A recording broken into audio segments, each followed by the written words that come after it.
I was given this advice when I was 22 years old. I was at JP Morgan, an analyst, and a very highly respected banker, Jimmy Lee, came in to speak with us. And he said, the reason I can call Steven Schwartzman, who is the founder of Blackstone, at any time in the night, whenever I want, and he picks up, is because when I was your age, I built a relationship with him. And he was like in his 50s at the time. So he's like, I have a 25-year relationship because I started when I was your age. Your network is your net worth. There's someone in my LinkedIn network versus someone I actually keep in touch with. Somebody is, in their 40s or 50s and is looking to be a board director. What would be your advice? I would stop watching the TV shows. Yeah. A lot of private equity firms, they don't actually bring in independent directors, right? It's just the team from the PE firm, and then others do bring independents in. What's been your experience with working with independents if you've been around them? I think the independents are the most value add, with all due respect to the private equity partners. But the independents are the ones that have the industry experience, the industry relationships. Yes, I've seen organizations where the board is just constituted of, the private equity individuals, but most of the ones I've been involved with are actually bringing on an independent within the industry or an adjacent industry that we're trying to get into. And I think that's been hugely successful. And they actually tout that these days, the private equity firms, because they realize capital is a commodity and being nice to management teams is also a commodity. But if you can say, I have XYZ to bring to the table, it would be a great mentor to you as the founder CEO, or they'd be a great supplement to help the management team. I think that's a differentiator, and they're definitely leveraging those relationships. And where do PE firms generally find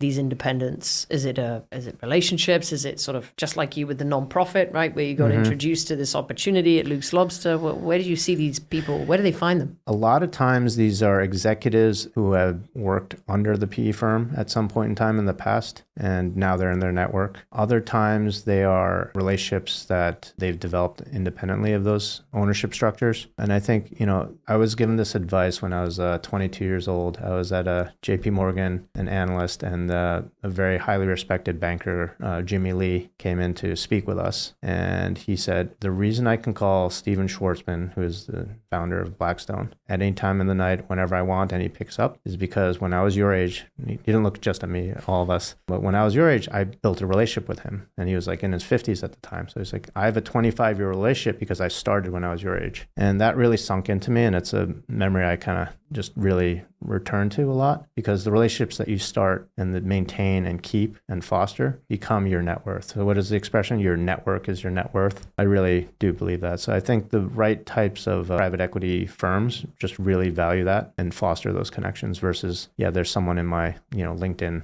network versus someone I actually keep in touch with. It's a little bit like the advice that, when you need a job, that's not the time to go, or you want a board seat, right? Oh, well, let me go network for it, right? You're saying like, we should have started that 20 years ago, right? Yeah. So, I think it's almost like a side hustle that we all need to have, right?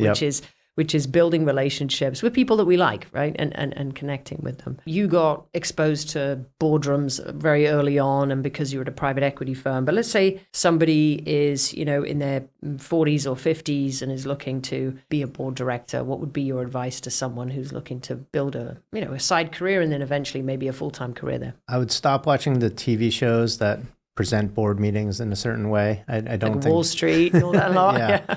I'm sure maybe some fraction of the board meetings are like that, but I think a lot of them are a lot more casual than people realize. A, and then B, what I would suggest is just continue building a network. The reputation that you have among your peers, among your industry, I think that will be the thing that will ask you to be invited towards a board. And the relationships you have with people will be the ones that ultimately land you there. I know there are recruiting firms out there that will, the same recruiting firms that will hire for CEO, CFO positions. They'll also can be tasked to hire for board members. So if you're already plugged in with a lot of the recruiters, I would just let them know that you're open to board positions as well. But again, it's that relationship that you built. And sometimes you can't start a 25-year relationship in one day. But I like that expression. The best time to plant a seed for a tree is 20 years ago. The next best time is now. So you shouldn't let the fact that you didn't start earlier prevent you from starting now. And I think it's just fostering real relationships. I have a bunch of people that reach out to me on LinkedIn, and you can tell that it's very superficial. It's very transactional. They need something from me and they're asking me now. But, years have gone by without any interaction. So that's different from people who reach out. They're like, hey, no agenda. I just want to check in and see how you're doing. thing and chit chat, and